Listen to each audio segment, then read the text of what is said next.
siang para kicomania yang saat ini mungkin lagi bersantai di rumah, sedang menikmati mungkin segelas kopi atau juga sedang beristirahat siang. Saya ingin sedikit mengulas tentang perlombaan yang akan dilaksanakan pada tanggal 18 Oktober 2020 besok di lapangan Gria Senopati. Nah, ada beberapa syarat dan ketentuan atau juga peraturan lomba yang akan saya terapkan nanti di tanggal 18 Oktober 2020 itu. Salah satunya adalah mengenai dari sistem penilaian untuk di kelas lobet.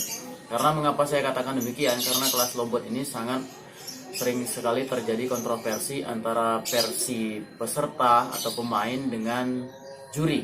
Jadi untuk para peserta kami sampaikan bahwasannya besok ada 3 kelas yang akan dilombakan di hari Minggu itu. Yang pertama adalah kelas dewasa fighter, yang kedua adalah di kelas bebas aksi atau kelas konslet atau juga kelas meremlek besok bermain di kelas bebas aksi, dan juga nanti ada di kelas lobet baby fighter.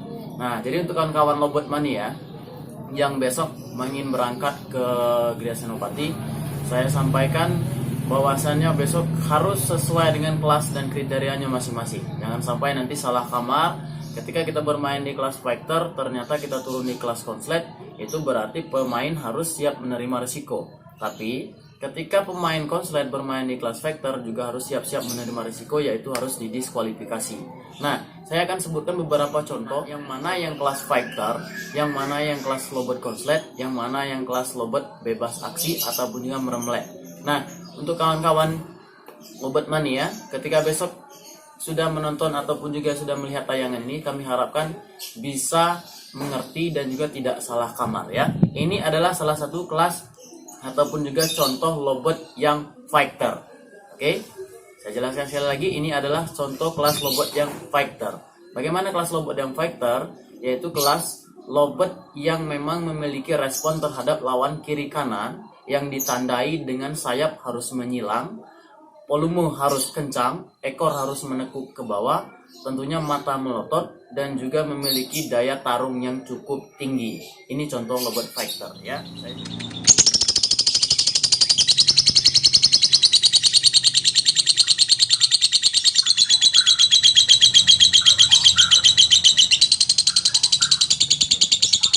Nah, untuk selanjutnya, untuk kawan-kawan yang sudah menonton di kelas lobet fighter, besok ketika ingin bermain di lobet fighter, syaratnya harus seperti yang video yang sudah saya tayangkan tadi. Jadi kawan-kawan untuk yang sudah memiliki lobet fighter, jangan salah kamar.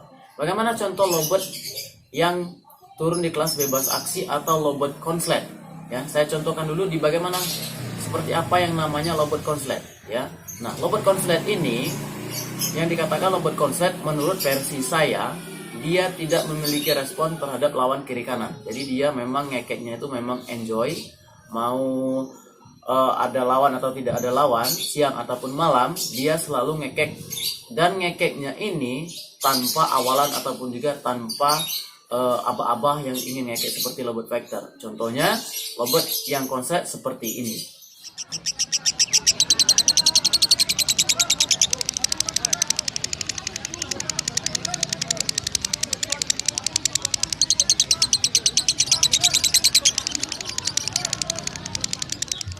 Jadi untuk kawan-kawan yang sudah menonton di video di lobet konslet, jangan sampai besok salah kamar ya. Untuk yang sudah memiliki lobet konslet, yang memiliki volumenya lagunya sudah dobelan, terus ngekeknya sudah cek kiri kanan, terus sudah memiliki gaya seperti buka mulut ataupun juga mangap, sudah kepala sudah kiri kanan.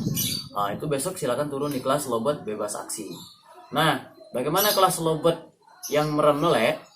Nah, besok untuk kawan-kawan lobet mania yang punya lobet namanya meremlek, silakan turun di kelas lobet bebas aksi. Oke, sepanjang apapun lobet itu ngekek akan tetap dihitung. Boleh meremlek, boleh fighter, ataupun juga besok boleh ngekek di jeruji, ngekek di satu kaki di tangkringan, satu kaki di jeruji, tetap dinilai di kelas lobet bebas aksi. Oke, lobet meremlek itu seperti apa? Nah, lobet meremlek ini kadang-kadang dia masih memiliki respon terhadap lawan kiri kanan. Akan tetapi dia biasanya kalau sudah terlalu enjoy untuk ngekek panjang, ya matanya sudah mulai berkedip atau dia sudah mulai terlalu enjoy sehingga dia timbul meremlek tapi masih ngekek. Seperti ini lobet yang contohnya lobet yang meremlek.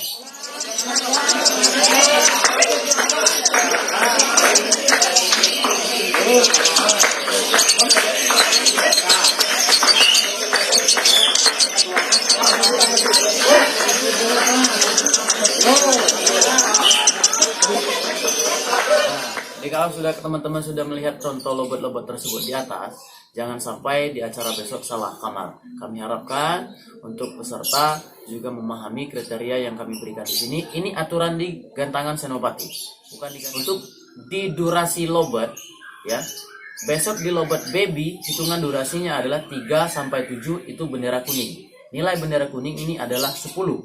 Nah, bendera untuk hijau itu 8 sampai 14 untuk di kelas baby ini baru hijau. Jadi 8 detik sampai 14 baru hijau. Nah, nilai hijau ini adalah 40. Nah, bagaimana bendera merah? Bendera merah ini 15 sampai 20. Nah, 15 detik sampai 20 baru mendapatkan bendera merah di kelas lobet baby. Sepanjang apapun tetap mentok 1 merah. Tidak ada bendera bonus dan juga tidak ada tambahan bendera. Bagaimana di kelas lobet dewasa? Lobet dewasa ini akan saya terapkan peraturan seperti ini. 5 detik sampai 10 detik itu benderanya kuning. Jadi nilainya 10.